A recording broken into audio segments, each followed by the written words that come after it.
Dricus du Plessis will be defending his middleweight title against Sean Strickland February 8th in Sydney, Australia at UFC 312. That's the fight he got, but that's not the fight he wanted. He wanted to take on Khamzat Chimaev instead. Just for clarification, I preferred that Khamzat fight, but the rematch is the fight that I wanted most before Khamzat versus Whitaker happened.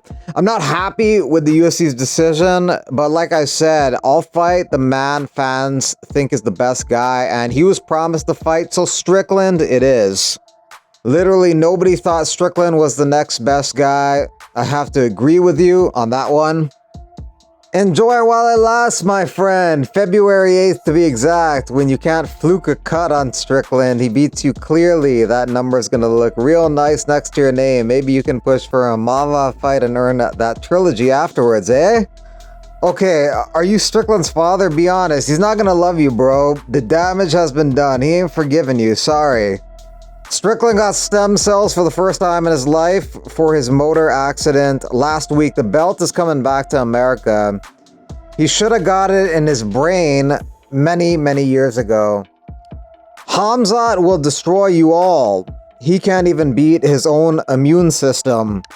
We know the UFC coerced you into taking this fight. You're one of the few champs with actual credibility. You made it clear you wanted the division's best. We just lost Ilia Topuria to the fraud virus. You, Islam, and Bilal are the only three real champs left.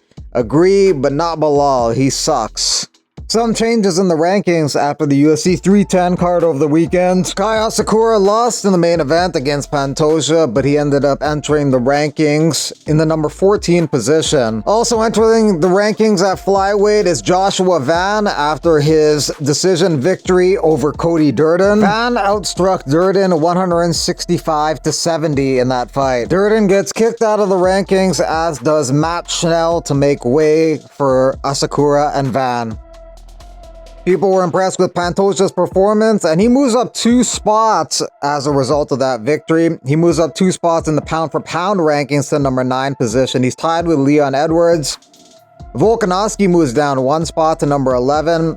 12 is Holloway, 13 O'Malley, 14 Strickland, 15 Oliveira. Makhachev remains number 1, 2 Jones, Pereira 3, Topuria 4, Muhammad 5, Dricus 6, Merab 7, Aspinall 8. Movsar Evloev picked up a win over Aljamain Sterling over the weekend, and as a result, he moves up 1 spot to the number 4 position, and Yair Rodriguez moves down 1 spot to number 5. Movsar is looking to stay active. He tells Dana White and the UFC, "I'm ready to fight in February. Let's go. No time to rest." As far as who he can fight, it's unsure. Diego Lopez ahead of him at number 3 is likely taking on Josh Emmett March 29th in Mexico City. Number 2, Max Holloway, is moving up to 155. Volkanovski says he's waiting for a title shot against Ilia Topuria, but Topuria saying that he's done with featherweight. He's fought his last fight at featherweight and he's going to move up to 155. So there's a lot of confusion at the top of the division. After his win in the co-main event against Ian Gary, Shavkat Rakhmonov moves up 1 spot to the number 2 position in the welterweight rankings, and he overtakes Kamaru Usman, who drops 1 spot to number 3. Shavkat gets the next title shot against the champion Bilal Muhammad, but if Shavkat's MCL is injured, it could delay this fight, a fight that was already delayed. Number 4, Jack Della Maddalena needs a fight, as well as Sean Brady. Colby Covington at number 6 takes on Joaquin Buckley this weekend in the main event of UFC Tampa. If Buckley wins, he'll be in this list. After his win over Anthony Smith over the weekend, Dominic Reyes moves up 1 spot to number 11 position in the light heavyweight rankings. Anthony Smith drops 1 spot to number 14. Overtaking Smith's spot is his lookalike, Bogdan Gushkov, who moves up to 13. At the top of the division, the champion Alex Pereira will likely take on number 1 Ankalaev next. Number 2 Prohashka takes on number 3 Hill next month, January 18th, UFC 311 in LA. Jan Blachowicz says he has his next fight scheduled. It could be the guy right below him, Alexander Rakic. They fought in 2022, but the fight ended in the 3rd round after Rakic got injured. Going into the 3rd round, every judge scored it the same way. They gave the 1st round to Blachowicz, they gave the 2nd round to Rakic, and in the 3rd round, Rakic got injured. So it's a fight they could run back and a fight they may run back next year. So Lin Wu was recently in a really bad car accident and he was hospitalized, but he's still fighting on January 24th. He's medically cleared to fight, so he's competing at 170 January 24th. The following one championship card got announced: 171 Thursday, February 20th in Qatar. 2 title fights on that card. Jared Brooks in the co-main event just fought over the weekend. He moved up to 135, but he's going back down to 125 for this fight. Vanessa Demopoulos appealed her loss to Jacqueline Amarin because of a glove grab that helped secure the armbar. She tells me the Nevada Commission acknowledged that she got fouled, but they're not going to overturn it to a no contest. Commissions rarely overturn decisions.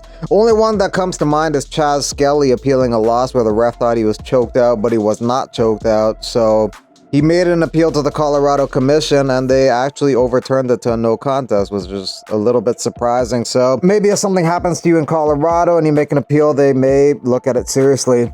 I've just woke up and seen Logan Paul talk on his podcast yet again about how I don't want to fight Jake and that I'm running scared. I seen Jake tweeting the other day about how he offered me X, Y, and Z on Netflix.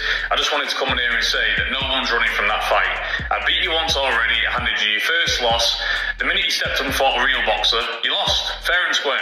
I can give you a second loss, that's not a problem, but let's talk some serious numbers down the phone. If you want to get in touch, you know where I am. It's as easy as that. I can come back after a year and beat the pair of you. So, at the end of the day, if you want to fight, let's talk some serious numbers, you know where I am. On Saturday, Alexander Slamenko fights his 83rd MMA fight in RCC in Russia. He fought many times in Bellator, and he's been fighting for about 21 years now. Also on the card is Ivan Shtirkov, who signed with the UFC in 2019, but he got flagged by USADA before ever even fighting and got suspended for 2 years, so he never even fought in the UFC. He just left and started fighting in Japan and Ryzen for 1 fight, and then he moved on to fighting in Russia.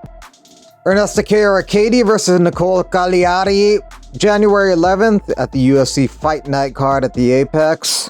Arcadi was supposed to fight Shavkat Rakhmanov's sister last year in the Contender Series, but Rakhmonova pulled out. Sora Rakhmonova hasn't fought since. She has a record of 4-1. If she won on the Contender Series and got signed by the UFC, that would have been the first brother-sister combination in the UFC's history. At this wrestling event in Russia, UFC fighters Denis Talulin and Omari Akhmadov are competing against each other. Former UFC fighter Austin Lingo competing at Fury 181 February 7th in Dallas, Texas. Faziev doesn't have an opponent right now, so Guram Kutateladze wants to fight him next.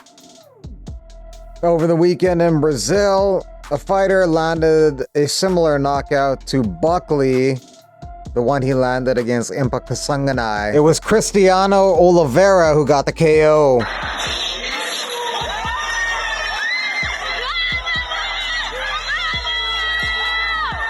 Thanks for watching. Like and subscribe. If you want to support the channel, you can via Super Thanks or by getting a channel membership.